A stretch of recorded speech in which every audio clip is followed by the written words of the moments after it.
ये तो मैं भी बोल रहा हूँ कि हम लोग अल्लाह के अलावा किसी की इबादत नहीं करते और अल्लाह के नबी सल्लल्लाहु अलैहि वसल्लम हमारे लिए सर्वोपरि है। ये तो मैं भी बोल रहा हूँ, लेकिन क्या वंदे मातरम में लिखा है कि आप अल्लाह की इबादत को छोड़कर देवी देवता की पूजा कीजिए? कहाँ लिखा है ऐसा? लेकिन मैं विरोध करने वाले लोगों से कहना चाहूँगा कि वंदना का मतलब आप पूजा मत निकालिए, वंदना का मतलब आप ताज़ीम निकालिए। आप दिल से ताज़ीम मानते हुए, ताज़ीम की नियत करते हुए वंदे मातरम को गाइए। इससे आपको भी फ़ख्र होगा और पूरे देश को फ़ख्र होगा। जो आदमी भारत और पाकिस्तान के बंटवारे के ख़िलाफ़ है, उसको वंदे मातरम के बंटवारे के ख़िलाफ़ भी खड़ा होना चाहिए। और जो लोग ये चाहते हैं या ये चाहते थे कि भारत अखंड भारत रहे, वो लोग ये भी चाहें कि वंदे मातरम भी अखंड वंदे मातरम रहे। आज तो धरती पर आके टिकी है ना, और धरती की ताज़ीम करना इस्लाम में मना नहीं है। हाँ, धरती की इबादत करना मना है, तो इबादत तो हम लोग कर नहीं रहे, हम तो ताज़ीम कर रहे हैं। हाँ, सम्मान करना मना नहीं है। सम्मान तो आदमी, कुरान कहता है कि अपनी माँ का सम्मान करो, अपने बाप का सम्मान करो। अगर धरती को हम माँ जैसा मान रहे हैं, उसका सम्मान कर रहे हैं, माने करें, क्या परेशानी है? कोई परेशानी नहीं है। देखिए, आप सुन लीजिए, हमारे यहाँ हदीस रसूल है, इन्नमल अमालु बिन्नियात, अमल का दारोमदार नियत पर है। अगर आप वंदे मातरम को इस नियत से गाएंगे, नियत करके कि मैं नियत करता हूँ इबादत की, तो आपके लिए अलग हो सकता है। अगर आप इस नियत से गाएंगे मेरे देश की ताज़ीम है, मेरे देश की तारीफ़ है, मेरे देश की हम्द है, मेरे देश की दुआ है, मेरे देश की सना है, तो कोई परेशानी नहीं है। उनसे ज़्यादा मुसलमान भारत में रहते हैं ना। और अगर भारत ने मुस्लिम लीग को सपोर्ट किया होता तो आज मुस्लिम लीग एक सीट पर सिमट कर न रह जाती। अगर भारत ने मुस्लिम लीग को या जिन्ना की सोच को पसंद किया होता तो आज असदुद्दीन ओवैसी का जनाधार बढ़ गया होता, लेकिन वो तो वहीं पर है। कहेंगे वंदे मातरम को जिस तरीके से अब परमानेंट कर दिया गया है, स्कूल में भी, प्रार्थना सभा में भी अब जरूरी कर दिया गया। स्कूलों का जो शस्त्र होगा वो वंदे मातरम से ही शुरू होगा। अब ये तो अच्छी बात है, खुशी की बात है। देश का पुराना गौरव वापस आ रहा है जी।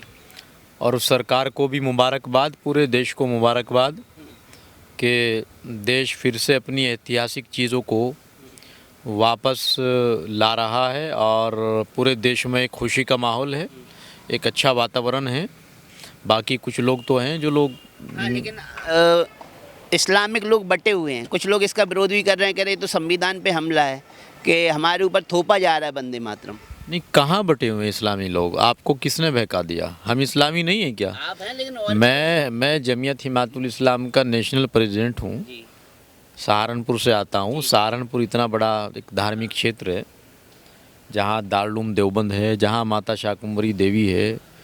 तो ऐसी जगह से आने वाला एक स्कॉलर कह रहा है कि वंदे मातरम से पूरे देश में खुशी है, इससे अच्छी बात और क्या हो सकती है? लेकिन मौलाना शहाबुद्दीन हैं, वो विरोध कर रहे हैं, खुल के कह रहे हैं ये तो दबाव डाला जा रहा है, बिल्कुल गले पे छुरी रख के कहलवा रहा है, वंदे मातरम बोलना ही पड़ेगा। नहीं, मौलाना शहाबुद्दीन रिजवी तो अभी एक चैनल पर मेरे साथ में बैठे थे, वो तो समर्थन कर रहे हैं। आपको गलत जानकारी है। नहीं नहीं नहीं नहीं, वो मौलाना अरशद मदनी है। नहीं, अरशद मदनी भी अलग है। नहीं, शहाबुद्दीन रिजवी तो नाम में कन्फ्यूज़न हो सकता है। आप ज़रूर किसी न किसी ने विरोध तो किया होगा। हाँ, विरोध तो लेकिन मैं विरोध करने वाले लोगों से कहना चाहूँगा कि वंदना का मतलब आप पूजा मत निकालिए, वंदना का मतलब आप ताज़ीम निकालिए। आप दिल से ताज़ीम मानते हुए, ताज़ीम की नियत करते हुए वंदे मातरम को गाइए। इससे आपको भी फ़ख्र होगा और पूरे देश को फ़ख्र होगा। कुछ कट्टरपंथी तो बोल रहे हैं ना कि हमारे लिए नबी से बड़ा कोई नहीं, और वंदे मातरम में हिंदू देवी देवताओं का जिक्र होता है, इसलिए हम इसका विरोध करते हैं। ये तो मैं भी बोल रहा हूँ कि हम लोग अल्लाह के अलावा किसी की इबादत नहीं करते और अल्लाह के नबी सल्लल्लाहु अलैहि वसल्लम हमारे लिए सर्वोपरि है। ये तो मैं भी बोल रहा हूँ, लेकिन क्या वंदे मातरम में लिखा है कि आप अल्लाह की इबादत को छोड़कर देवी देवता की पूजा कीजिए? कहाँ लिखा है ऐसा? लेकिन उच्चारण में तो देवी देवताओं का नाम आ रहा है। सुन लीजिए, जिन देवी देवताओं का नाम आ रहा है उनकी तुलना किससे की गई है? धरती से।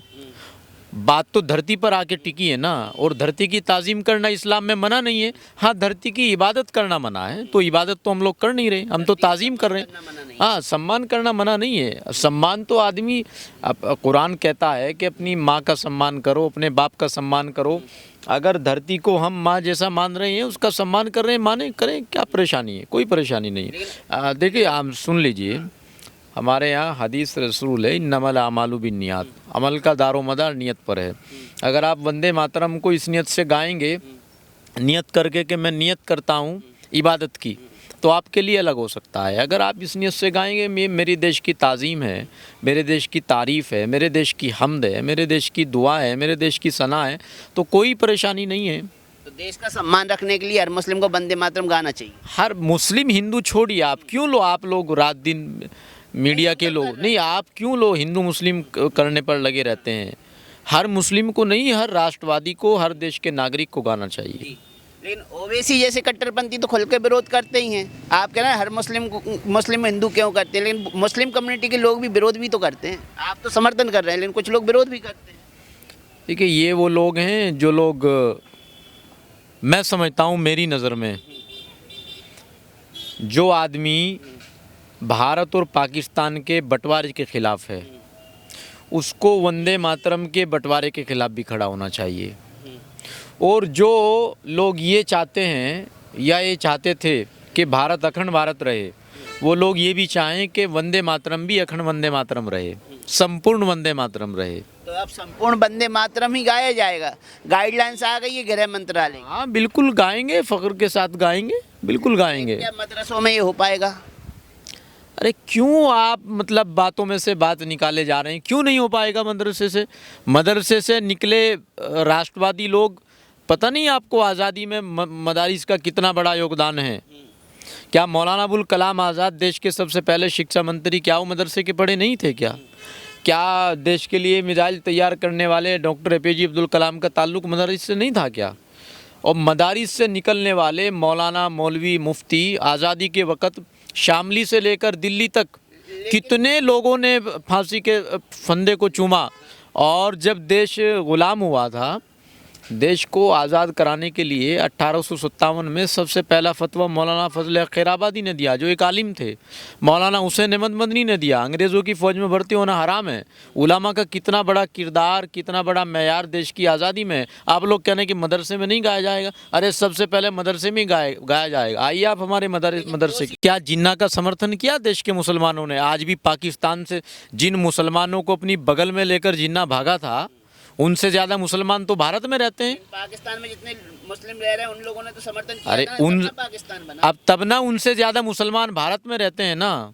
और अगर भारत ने मुस्लिम लीग को सपोर्ट किया होता तो आज मुस्लिम लीग एक सीट पर सिमट कर न रह जाती। अगर भारत ने मुस्लिम लीग को, ये जिन्ना की सोच को पसंद किया होता तो आज असदुद्दीन ओवैसी का जनाधार बढ़ गया होता, लेकिन वो तो वहीं पर है।